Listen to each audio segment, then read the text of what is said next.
নমস্কার, তোমাদের সকলের প্রিয় পাঠশালা আর একটি নতুন ক্লাসে তোমাদের সকলকে জানাই স্বাগত।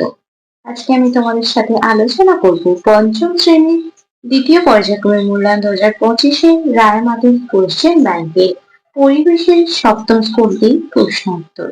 আগের কয়েকটি ক্লাসে আমি তোমাদের প্রথম থেকে ষষ্ঠ স্কুল পর্যন্ত আলোচনা করিয়ে দিয়েছি। এখনো পর্যন্ত যারা সেই ক্লাসগুলি করনি তারা অবশ্যই গিয়ে আগে সেই ক্লাসগুলি করে নিও। আমি আজকে ক্লাসটি শুরু করার আগে বলতে চাই আমার সকল সাবস্ক্রাইবারদের এবং আমার সকল ভিউয়ার্সদের অসংখ্য ধন্যবাদ জানাই। এবং যারা এই প্রথম আমার চ্যানেলটিতে ভিজিট করছো তারা অবশ্যই আমার চ্যানেলটিকে সাবস্ক্রাইব করে পাশে থাকা বেল আইকনটি প্রেস করে অল নোটিফিকেশন অন করে দিও, যাতে সকল ভিডিও আপলোড করার সাথে সাথে তোমাদের কাছে তার নোটিফিকেশন পৌঁছে যায়। আমি আজকে ক্লাসটি শুরু করছি, সকলে মন দিয়ে দেখে নাও। প্রথম প্রশ্নটি আছে, সঠিক উত্তরটি নির্বাচন করো। বিশ্বভারতী বিশ্ববিদ্যালয় কোন জেলায় অবস্থিত? কলকাতা, বর্ধমান, বীরভূম না বাঁকুড়া? বিশ্বভারতী বিশ্ববিদ্যালয় বীরভূম জেলায় অবস্থিত। বালুরঘাট কোন নদীর তীরে অবস্থিত? কুলিক, তিস্তা, করলা না আত্রেয়ী? বালুরঘাট আত্রেয়ী নদীর তীরে অবস্থিত। সর্বপল্লী রাধাকৃষ্ণনের জন্মদিনে পালন করা হয় শিক্ষক দিবস, পরিবেশ দিবস, শিশু দিবস না স্বাধীনতা দিবস? সর্বপল্লী রাধাকৃষ্ণনের জন্মদিন পালন করা হয় শিক্ষক দিবস। পশ্চিমবঙ্গের কোন জেলা তরাই অঞ্চলের অন্তর্ভুক্ত নয়? দার্জিলিং, হুগলি, কোচবিহার না জলপাইগুড়ি? হুগলি জেলা। দামোদর নদীর দুই পাশে সবচেয়ে বেশি চাষ হয় পান, ধান, পেঁয়াজ না আলু? আলু চাষ সবচেয়ে বেশি হয়। দুই প্রশ্নটি বলছি, শূন্যস্থান পূরণ করো। তমলুকের আদি নাম ছিল ড্যাশ। তমলুকের আদি নাম ছিল তাম্রলিপ্ত।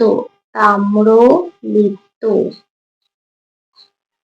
রেশম কীট পালনের জন্য ড্যাশ গাছে চাষ করা হয়। রেশম কীট পালনের জন্য তুঁত গাছে চাষ করা হয়। তুঁত গাছে চাষ করা হয়। ডিভিসি পুরো নাম হলো Damodar dash corporation. Damodar valley corporation. Damodar valley corporation. বারুইপুরের পেয়ারা ড্যাশ ও পান খুব বিখ্যাত। বারুইপুরের পেয়ারা, তরমুজ ও পান খুব বিখ্যাত। আবুল কালাম আজাদ স্বাধীন ভারতের প্রথম ড্যাশ। প্রথম শিক্ষামন্ত্রী। আবুল কালাম আজাদ শিক্ষামন্ত্রী।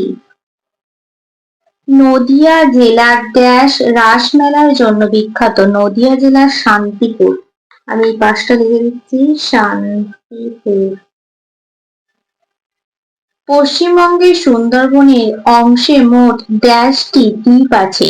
পশ্চিমবঙ্গের সুন্দরবনের অংশে মোট 102টি দ্বীপ আছে। তিনিটা বলেছি সত্য বা মিথ্যা লেখো যে কোনো চারটি, আমি 6টি লিখে রেখে দিচ্ছি। কেলেঘাই ও কংসাবতী নদী মিশে তৈরি হয়েছে হলদি নদী, এটা হয়ে যাবে সত্য। বেথুয়া ডহরি বন পুরুলিয়ায় আছে, এটা হয়ে যাবে মিথ্যা। ডায়মন্ড হারবারে চিংড়িখালি দুর্গের ভগ্নাবশেষ আছে, এটা হয়ে যাবে সত্য।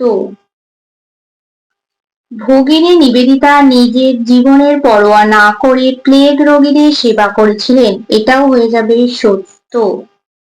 বিরসা মুন্ডা ইংরেজদের বিরুদ্ধে লড়াই করার জন্য বাঁশের কেল্লা বানিয়েছিলেন, এটা হয়ে যাবে মিথ্যা।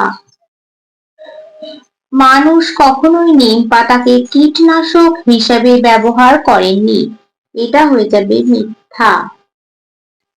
চারের প্রশ্নটি বলেছে ক স্তম্ভের সঙ্গে খ স্তম্ভ মিলিয়ে লেখো। ক স্তম্ভে দেওয়া আছে পশ্চিমবঙ্গের সর্বোচ্চ পর্বতশৃঙ্গ, কুলিক পাখিরালয়, ছৌ নাচের জন্য বিখ্যাত, গান্ধীবুড়ি রেলের ইঞ্জিন তৈরির কারখানা আর নিত্যবহ নদী। আর খ স্তম্ভে দেওয়া আছে মাতঙ্গিনী হাজরা, তিস্তা, চিত্তরঞ্জন, সান্দাকফু, পুরুলিয়া আর রায়গঞ্জ। পশ্চিমবঙ্গের সর্বোচ্চ পর্বতশৃঙ্গ কি হয়ে যাবে? সান্দাকফু। পাশে আমি 4-এর 1, 2 এই দাগ নম্বরগুলো লিখে রেখে দিচ্ছি। কুলিক পাখিরালয় আছে রায়গঞ্জে। ছৌ নাচের জন্য বিখ্যাত পুরুলিয়া জেলা। গান্ধীবুড়ি মাতঙ্গিনী হাজরা। রেলের ইঞ্জিন তৈরির কারখানা আছে চিত্তরঞ্জন। আর নিত্যবহ নদী তিস্তা। তারপরে 5 প্রশ্নটি বলেছে নিম্নলিখিত যে কোনো 3টি প্রশ্নের উত্তর দাও। আমি 5টি লিখে রেখে দেবো, দেখে নাও। নদী মাতৃক সভ্যতা বলতে কি বোঝো? পুরনো যুগে নদীর ওপর নির্ভর করেই মানুষ বেঁচে থাকতো। নদী ছিল তাদের মায়ের মতো, তাই ওই সব সভ্যতাকে নদীমাতৃক সভ্যতা বলা হয়। পৃথিবীর প্রায় সব পুরনো সভ্যতায় নদীর ধারে গড়ে উঠেছিল। নদীর বন্যায় সেখানকার বাসিন্দাদের ক্ষতি হলেও নদীর ওপর নির্ভর করেই মানুষ বেঁচে থাকত। তারপরে 5-2 প্রশ্নটা আছে পশ্চিমবঙ্গের রাঢ় অঞ্চলের ভূ-প্রকৃতি সম্পর্কে সংক্ষেপে লেখো। পশ্চিমবঙ্গের মালভূমি অঞ্চলের পূর্ব দিকে এবং ভাগীরথী নদীর পশ্চিম দিকে যে সামান্য ঢেউ খেলানো রুক্ষ সমভূমি দেখা যায় তাকে রাঢ় অঞ্চল বলে। রাঢ় অঞ্চলের ভূমিগত বৈশিষ্ট্যগুলি হলো, রাঢ় অঞ্চলটি পশ্চিমের মালভূমি অঞ্চল থেকে আগত নদী সমূহের দ্বারা বাহিত পলি সঞ্চয়ের ফলে সৃষ্টি হয়েছে। 2, অঞ্চলটি পশ্চিম থেকে পূর্ব দিকে ঢালু। 3, সাধারণভাবে অঞ্চলটিকে সমভূমি বলা হলেও এর উত্তর ও পশ্চিম ভাগে কিছু উঁচু নিচু বা তরঙ্গায়িত ভূমি দেখা যায়। 4, রাঢ় অঞ্চলের অধিকাংশ স্থান উর্বর দোআঁশ মাটি দ্বারা আবৃত। 5-3 প্রশ্নটি বলেছে সুন্দরবনের মানুষের বিভিন্ন জীবিকাগুলি কি কি?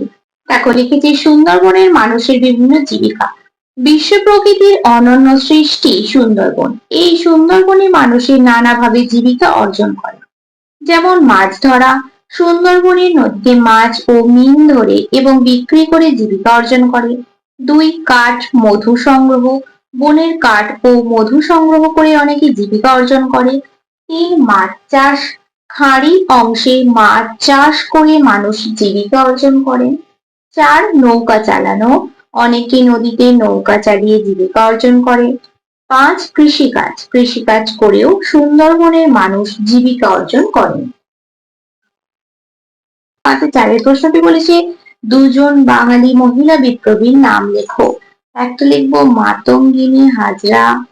মাতঙ্গিনী হাজরা, প্রথমেই আমাদের এই নামটাই মাথায় আসে। আর একটা লিখবো কল্পনা দত্ত। কল্পনা দত্ত। হারভেস্টার কি?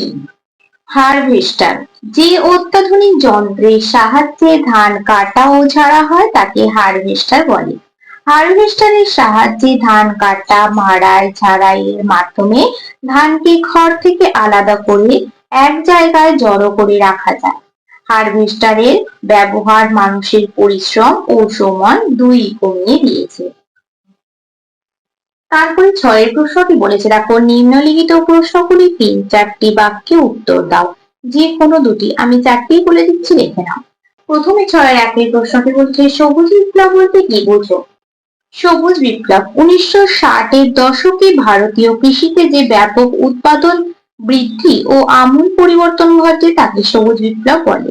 কারণ লিখেছি দেখো, 1, উচ্চ ফলনশীল বীজের ব্যবহার বৃদ্ধি। 2, রাসায়নিক সার ও কীটনাশকের ব্যাপক ব্যবহার। 3, ডিপজল বসিয়ে জলসেচের ব্যবস্থা।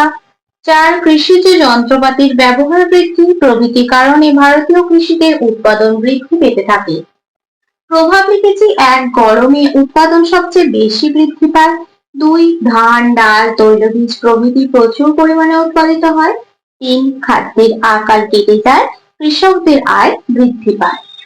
তারপরে 6 প্রশ্নটি বলেছে আমার সোনার বাংলা আমি তোমায় ভালোবাসি গানটি সম্পর্কে যা জানো লেখো। দেখো লিখেছি আমার সোনার বাংলা আমি তোমায় ভালোবাসি গানটি 1905 সালে লেখা। ইংরেজরা বাংলাকে দুভাগ করে দিয়েছিল, দুটো আলাদা প্রদেশ। সেই ঘটনাকে বলা হয় 1905-এর বঙ্গভঙ্গ। ইংরেজরা ভারতবর্ষকে শাসন করতো। তোমরা এখানটা বাদ দিয়ে এখান থেকেও লিখতে পারো। ভারতবর্ষের লোকেরা ইংরেজদের এই শাসন মেনে নেয়নি। তারা চাইতো দেশের লোকেই দেশ চালাবে। তাই দেশের মানুষ একজোট হয়ে ইংরেজদের বিরুদ্ধে লড়াই করেছিল। ইংরেজরা চেয়েছিল একজোট হওয়া মানুষকে আলাদা করতে। বাংলাকে দুভাগ করে দিয়ে সেই ভাগাভাগি শুরু করতে চেয়েছিল ইংরেজ শাসকরা। বাংলার মানুষ এই ভাগাভাগি মেনে নেয়নি, সবাই মিলে প্রতিবাদ করে। বিদেশি জিনিসপত্র ব্যবহার করা বন্ধ করে দেয় লোকেরা। চরকা কেটে সুতো বানিয়ে সেই থেকে নিজেরা কাপড় জামা বানায়। রবীন্দ্রনাথও বাংলা ভাগের বিরোধিতা করেন। তার প্রতিবাদে এই গানটি তিনি লিখেছিলেন। কোন গানটি লিখেছিলেন? আমার সোনার বাংলা আমি তোমায় ভালোবাসি। তারপরে 6-3 প্রশ্নটি আছে, পশ্চিমবঙ্গের মধ্য দিয়ে গঙ্গা নদীর প্রবাহ বর্ণনা করো। পশ্চিমবঙ্গের মুর্শিদাবাদ জেলার গিরিয়ার কাছে গঙ্গা দুই ভাগে বিভক্ত হয়ে ভাগীরথী ও পদ্মা নামে দক্ষিণ ও দক্ষিণ পূর্ব দিকে প্রবাহিত হয়েছে। এই অংশ থেকেই গঙ্গার নিম্নগতি ও বদ্বীপ প্রবাহে শুরু হয়েছে। ভাগীরথী ও পদ্মার মধ্যবর্তী বদ্বীপ পৃথিবীর সব থেকে বড় বদ্বীপ, যদিও এর অধিকাংশ অংশই স্থান বাংলাদেশের অন্তর্ভুক্ত। মুর্শিদাবাদ শহর থেকে হুগলি শহর পর্যন্ত গঙ্গার নাম ভাগীরথী এবং হুগলি শহর থেকে মোহনা পর্যন্ত গঙ্গার নাম হুগলি নদী। হুগলি নাম ধারণ করে বঙ্গোপসাগরে পতিত হয়েছে। ভালোভাবে তোমরা দেখে নাও এবং খাতায় নোট করে নেবে এবং ভালোভাবে বাড়িতে পড়বে। তারপরে লাস্ট প্রশ্নটা দিয়েছি 6-4 প্রশ্নটা, লুপ্তপ্রায় মাছেদের রক্ষা করার জন্য কি কি করা উচিত? লুপ্তপ্রায় মাছেদের রক্ষা করার জন্য 1. কোন কোন মাছ লুপ্তপ্রায় তা তালিকা প্রস্তুত করতে হবে। 2. লুপ্তপ্রায় মাছ বাজারে কেনাবেচা বন্ধ করতে হবে। 3. লুপ্তপ্রায় মাছের ডিম বা চারা মাছ পঞ্চায়েতের মাধ্যমে বিলি করতে হবে। 4. লুপ্তপ্রায় মাছ ধরা নিষিদ্ধ করতে হবে। তাহলে দেখো, আজ আমি তোমাদের পঞ্চম শ্রেণীর পরিবেশের সপ্তম স্কুলটিও আলোচনা করে দিলাম। আজকের ক্লাসটি তাহলে আমি এখানে শেষ করছি। খুব তাড়াতাড়ি আরো একটি নতুন ক্লাস নিয়ে হাজির হবো তোমাদের সামনে। যদি তোমাদের আজকের ক্লাসটি ভালো লেগে থাকে তাহলে অবশ্যই লাইক করে দিও এবং বন্ধুদের সাথে শেয়ার করতে কিন্তু একদমই ভুলো না। আর যদি তোমাদের কোনো প্রশ্নের উত্তর জানার থাকে তাহলে আমাকে অবশ্যই কমেন্ট করে জানাতে ভুলবে না। সকলে সুস্থ থাকবে, স্বাভাবিক থাকবে। সকলকে অসংখ্য ধন্যবাদ জানাই।